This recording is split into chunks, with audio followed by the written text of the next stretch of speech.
যখন আস্তে আস্তে দেশের পরিস্থিতি খারাপ হয়ে গেল, পুরুষ নারীদেরকে দেখলে মনের মধ্যে বিভিন্ন রকমের খারাপ চিন্তা চেতনা আসে। নারীরা পুরুষদেরকে দেখলে বিভিন্ন রং বেরঙের খারাপ চিন্তা চেতনা আসে।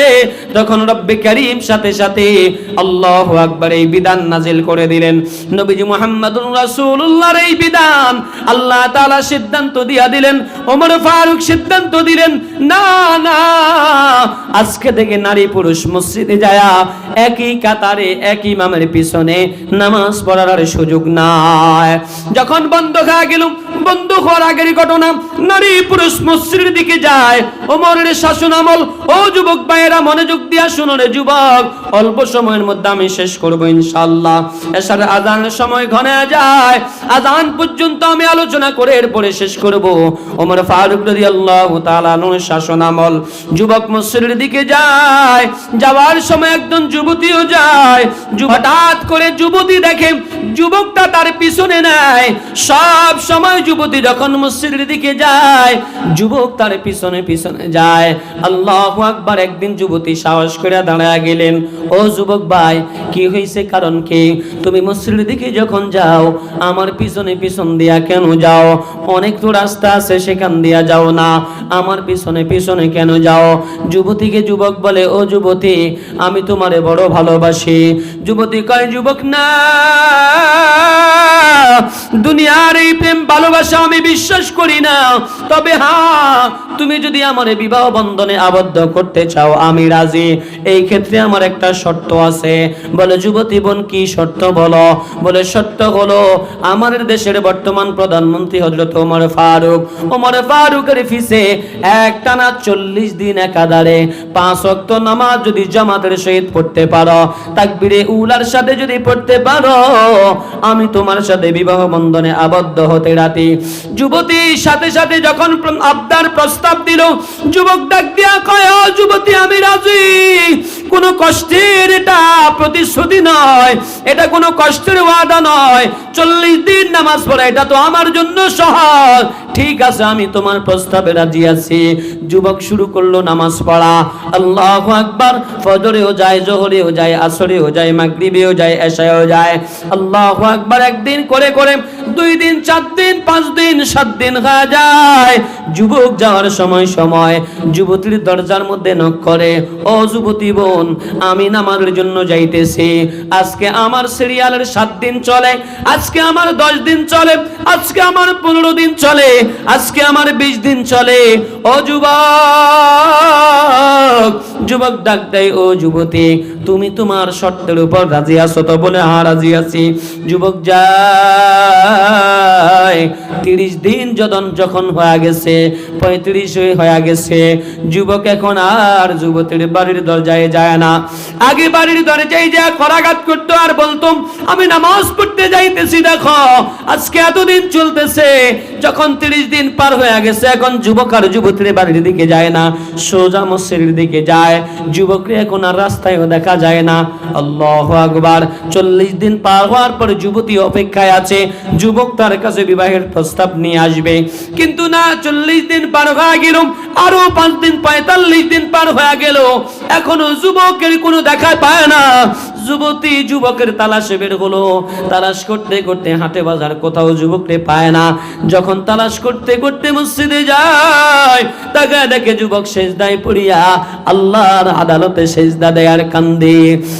আর খুশিতে চোখের পানি ফালায়া আল্লাহর সাথে প্রেমের সম্পর্ক গড়ে তুলছে। ও যুবক ভাইরা, মনের কান দিয়া শোনো। যুবতী ডাক দিছে, যুবকা, তুমি তো তোমার শর্ত পূরণ করছো, বিবাহ বন্ধনে আবদ্ধ হওয়ার পালা, আসো আমরা বিবাহ বন্ধনে আবদ্ধ হই। যুবক ডাক দিয়া কয়, যুবতী বোন, আমার এই মন রাজ্যের মনি কোঠায় কাউরে আমি জায়গা দিই নাই, একমাত্র তোমারে জায়গা দিতে চাইছিলাম। তোমার প্রেমে আমি পড়ে গেছি, তোমার সাথে প্রেমে আবদ্ধ হইতেছিলাম, তোমার জায়গা দেওয়ার জন্য আমি তোমার সাথে প্রেম নিবেদন করছি যুবতী। কিন্তু তুমি আমার এমন একজনের সাথে প্রেম ঘটায়া দিলা, আমার এই মনের রাজ্যে আল্লাহর প্রেমের খেলা চলতেছে। আল্লাহ ছাড়া আমি কারো সাথে এখন আর প্রেম করতে রাজি নই। তুমি আমার যে শর্ত দিলাম, ওই নামাজ পড়তে যায় মালিকের সাথে আমার প্রেম হয়ে গেছে। এখন আমি সিজদায় গেলেও আমার মালিকরে দেখতে পাই, রুকুতে গেলেও আমি আমার মালিকরে দেখতে পাই। নামাজ পড়তে এখন আমার বড় মজা লাগে, সিজদা দিতে এখন আমার বড় মজা লাগে, রুকু করতে আমার বড় মজা লাগে, ওযু করতে আমার বড় মজা লাগে, মসজিদে যায় বসে থাকতে আমার বড় মজা লাগে। আশিকোं से क्या मजा है, माशिकों से पूछियो, आशिकों से क्या मजा है, माशिकों से पूछियो। আল্লাহু আকবার, আল্লাহু আকবার। প্রেমের মজা এমন এক মজা, এটা আশিক মাসুক ছাড়া কেউ বলতে পারে না। কেউ যখন প্রেমে পড়ে, প্রেমে পড়ার পরে শীত আর তার কাছে শীত লাগে না, ঠান্ডার কাছে ঠান্ডা লাগে না, গরম আর তার কাছে গরম লাগে না। দুনিয়ার কোন মানুষ যখন আল্লাহর প্রেমে পড়ে, ঝড় বৃষ্টি তখন আর তারে আটকায় রাখতে পারে না, কনকনে শীত তারে আটকায় রাখতে পারে না, কঠিন গরম আর তারে আটকায় রাখতে পারে না।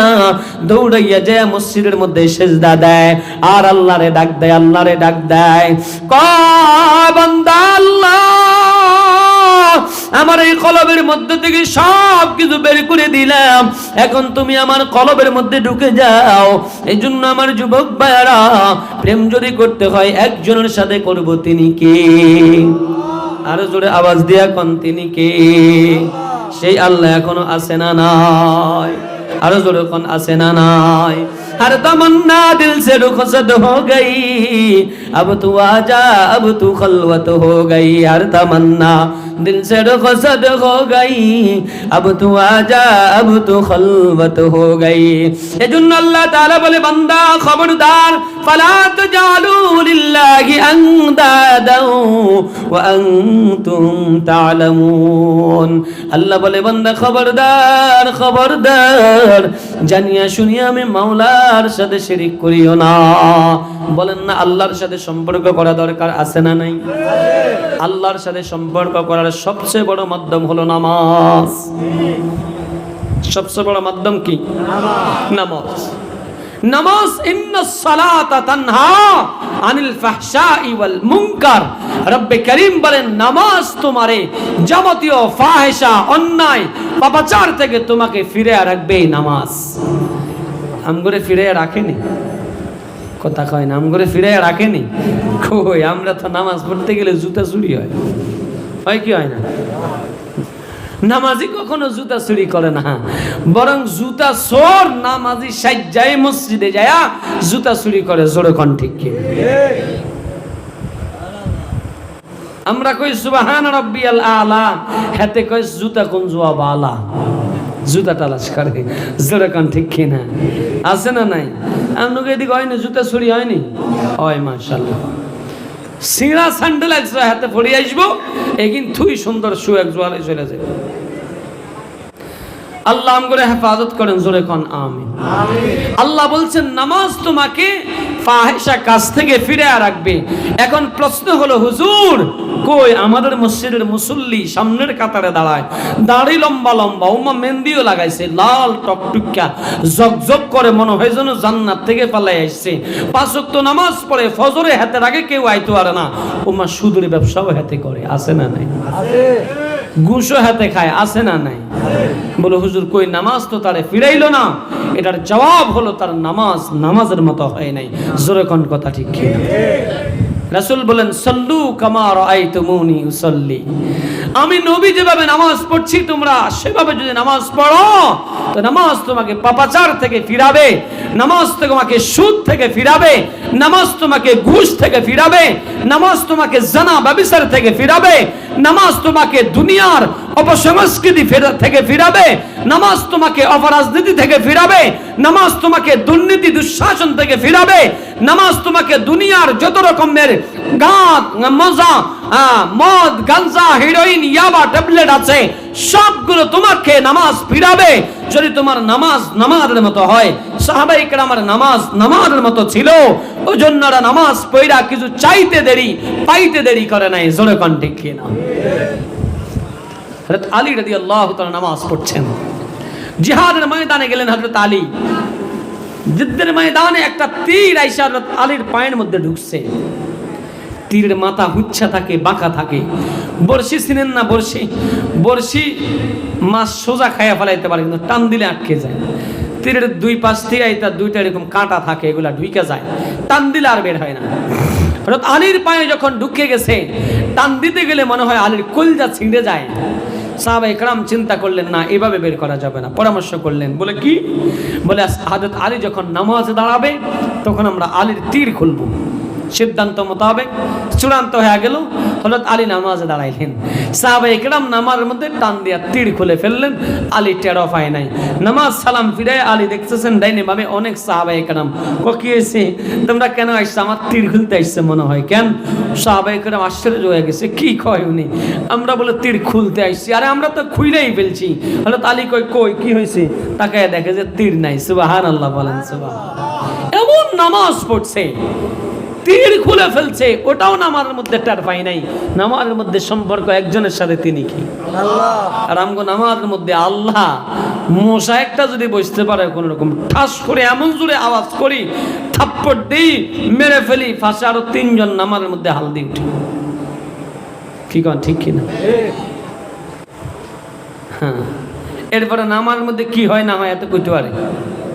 ডাইনে বামে কি হয় না হয় কইতে পারে। আল্লাহ আমাদেরকে সুন্দরভাবে 5 ওয়াক্ত নামাজ পড়ার তৌফিক দান করেন। নামাজের মতো নামাজি হওয়ার আল্লাহ তৌফিক দান করেন, বলেন আমিন। আউয়ালু মা ইউহাসাবু বিহিল আবদু ইয়াউমাল কিয়ামাতিস সালাহ। কিয়ামতের দিন সর্বপ্রথম নামাজের হিসাব হবে। ও যুবক ভাইরা, দিলের কান দিয়া শুনো যুবক ভাই, রব্বে করিম কিভাবে তোমার আমার নামাজের হিসাব নেবেন। নামাজি দুনিয়ার জমিনে যখন নামাজ পড়তে ওযু করে, তো তার ওযুর সাথে সাথে হাতে পায়ের সমস্ত গুনাহগুলো টাস টাস করে ঝরে পড়ে যায়, সবগুলো মাফ করে দেন একজন, তিনি কি? এরপরে যখন বান্দা ফজর নামাজ পড়ে জোহর পর্যন্ত তার গুনাহ যত গুনাহ হয়েছে, জোহর নামাজ যখন সে দাঁড়ায়, ফজর থেকে জোহর পর্যন্ত যত গুনাহ করছে সমস্ত গুনাহ আল্লাহ মাফ করে দেয়। বান্দা যখন আসর পড়তে দাঁড়ায়, জোহর থেকে আসর পর্যন্ত যত গুনাহ হয়েছে সবগুলো আল্লাহ মাফ করে দেয়। বান্দা যখন মাগরিব পড়তে দাঁড়ায়, আসর থেকে মাগরিব পর্যন্ত যত গুনাহ হয়েছে সবগুলো আল্লাহ মাফ করে দেয়। বান্দা যখন এশার পড়তে দাঁড়ায়, মাগরিব থেকে এশা পর্যন্ত যত গুনাহ হয়েছে সবগুলো আল্লাহ মাফ করে দেয়। বান্দা যখন আবার ফজর নামাজ জামাতে পড়ে, রব্বে কারীম বলেন গুনাহ তো মাফ করছি, শুধু তাই নয়, আল্লাহর যে বান্দা এশার নামাজ এবং ফজরের নামাজ জামাতে পড়বে, সারা রাত সে ঘুমাবে, কিন্তু রব্বে কারীম তার আমল নামায় সারা রাত দাঁড়া নফল নামাজ পড়লে যে সওয়াব হতো, আল্লাহ তার আমল নামায় ওই সওয়াব লিপিবদ্ধ করে দিবে। সুবহানাল্লাহ।